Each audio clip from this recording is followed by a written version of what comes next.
Well, as we get deeper into this work together, as you get deeper into the work with your colleagues, both with your practice groups and then across your school, it's going to be really important to learn the lessons from term three to look ahead into 2026 around, I suppose, what it was like to try to carve out time and focus and energy to work through the three key phases of your set sprints approach.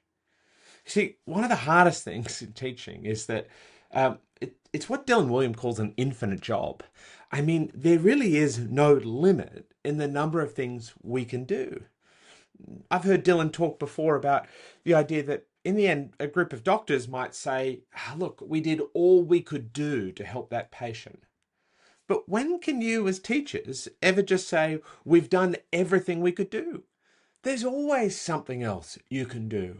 And especially for those really driven to make an impact, I know that the number of things that you could invest your time in just continues to tick up.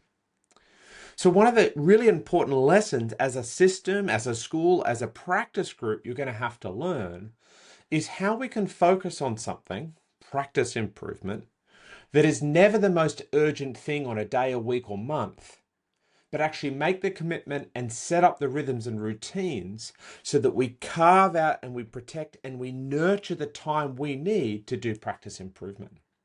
We've all been, I'm sure, before at a meeting where perhaps we were going to get into the prepare session, or perhaps we were going to have a check in around our ACT process, or perhaps we were going to come into the share work of the sprints. And I'm sure someone at least said, hey, can we just push this off a little bit? Because today there's a really urgent priority about X. We really need to talk about this student. We really need to moderate this assessment. Actually, this program that we're about to start teaching isn't quite ready. And I totally understand and empathize with that intent. Hey, look, practice improvement. Look, it doesn't really matter today. I'm not saying it doesn't matter, but it doesn't really matter today or this week. These other urgent priorities are coming in. Of course, the danger for all of us is that because practice improvement could always be put off today or this week or this month and even this term without any real loss, bit by bit we can hit this premature plateau of expertise where we focus so much on doing our jobs, we don't protect the small pockets of time we need to get better at how we teach. So the Teach First initiative and the simple process you've got set up of prepare, act and share and the time allocations around those are sort of the minimum threshold for us as educators to be able to move through the steps of teacher learning. Where in prepare, we're trying to not just turn up to that session, but we're also trying to turn up fully engaged, not kind of multitasking on an email, not kind of tinkering away on something else, but to think through what is this key strategy or area we're working on? Why does it matter? For those who've been in the Insights into Learning program, you'll be drawing on your deep expertise and understanding of the science of learning because we're not just doing these practices because some researcher told us to do them. We're doing them because we can articulate the why. We can articulate why this certain strategy can actually help more of our learners learn. So we've got to carve out time to do the prepare. We've got to make sure during the act period, we don't lose our way through that 4 or 6 weeks or however your school is structuring it and find ourselves getting to the later stage of act and saying, oh, actually, I haven't really been deliberately practicing that in my classroom.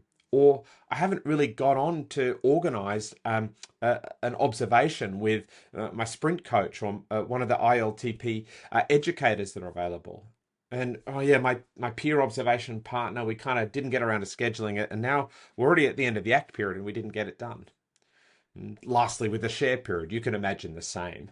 The flat out end of the term, so many things coming together, whether it's reporting and assessing and parent teacher interviews and everything else, we could see that drop off as well.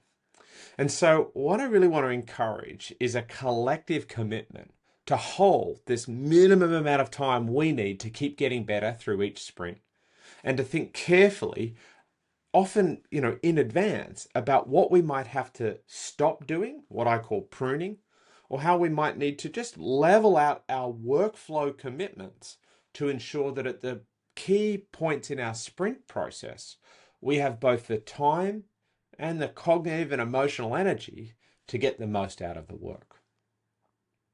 So one of the things to do is to think about pruning.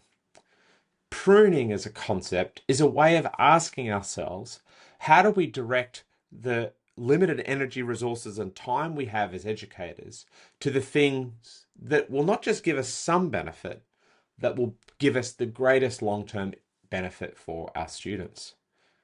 So pruning is a great frame to use when we could ask ourselves, as you look ahead into term 1 and think about the sprint on modeling, or term 2 on questioning, term 3 into feedback, you might say, if we struggle a little bit, or we struggled in term 3 to carve out the time we needed to do this well, how could we learn some lessons from that and look into term 1 and look into term 2 and ask some hard questions about not so much what can we just easily get rid of, because there's almost nothing you can easily get rid of in schooling, but how could we systematically prune 4 5% even of some of the things we're working on that are lower impact and higher effort, and make sure we do that so we nurture the time we need for practice improvement. So you might think about elements of pruning where you could say, are there some things we could dump? They don't really fit anymore with the direction we're heading. They're not adding a lot of value. Are we open to some things that we might need to delegate or shift the responsibilities around? And are we open to some things that we just might need to delay? And by that, we might need to look into our scheduling and say, hey, given where we're going to have our prepare meeting, or given the period where we're really trying to put that focus on ACT, the deliberate practice, is there anything there that we might want to delay out of those weeks to give us a little bit more bandwidth to be able to enact the things that we want to through our practice improvement? Now, this is about a collective conversation. It's not easy. As I said, things will always come in to fill that space. But it's important for us to get ahead and to start to think together about how we can collectively either do the pruning and the prioritization that's necessary, but also potentially the workflow mapping. And by this, I just mean to do a mental walkthrough of the 10 or so weeks of term 1, to have a think about where the prepare phase is sitting for 2026 and say, are there any things that we could just move out of that week, just 1 or 2 things even, maybe take it the week before or the week after, just to create a little bit more bandwidth for the kind of reading and thinking and discussion we want during that prepare phase. And then maybe you look at the weeks that you plan to do in term 1, term 2, term 3, your ACT period, and you could just say, hey, are there any things that we normally sort of let sit there? Are there any things that we could perhaps, move a little earlier or later, or even take away to try to reduce the intensity of the other things that are operating at the same time, to give us an increasing likelihood about, I guess, being able to fully engage in the deliberate practice and the benefits we can get if we've got the space to do it well.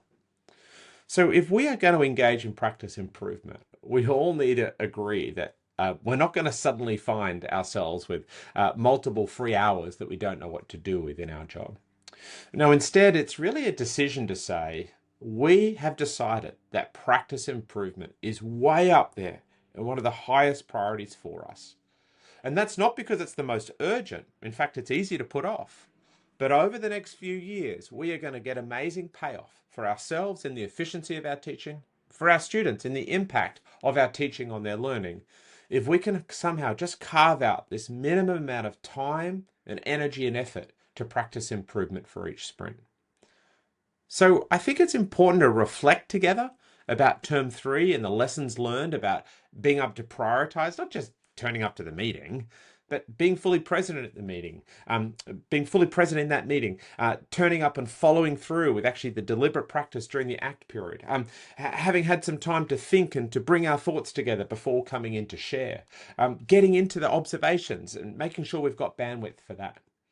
So it's important to reflect on the lessons of term 3, to look ahead for terms 1, 2, and 3, and perhaps consider how some pruning and some workload mapping discussions as a practice group and as a leadership team working with your sprint coaches might be an important way to set up for the year ahead of improvement. Of course, right now, we've still got wonderful work to be doing in term 4 because we're both trying to consolidate and embed perhaps the term 3 sprint focus area on sequencing, and also really setting ourselves up for a successful improvement year in 2026. Schools are busy, teachers are overloaded, but we collectively need to prioritize practice improvement, be willing to prune back some things to give us the space to do it well, and to future pace the workload demands of our terms and see whether or not there's some predictable challenge points and pinch points that we can drop off a little bit by spreading out that workload so we can give ourselves the space to do practice improvement well.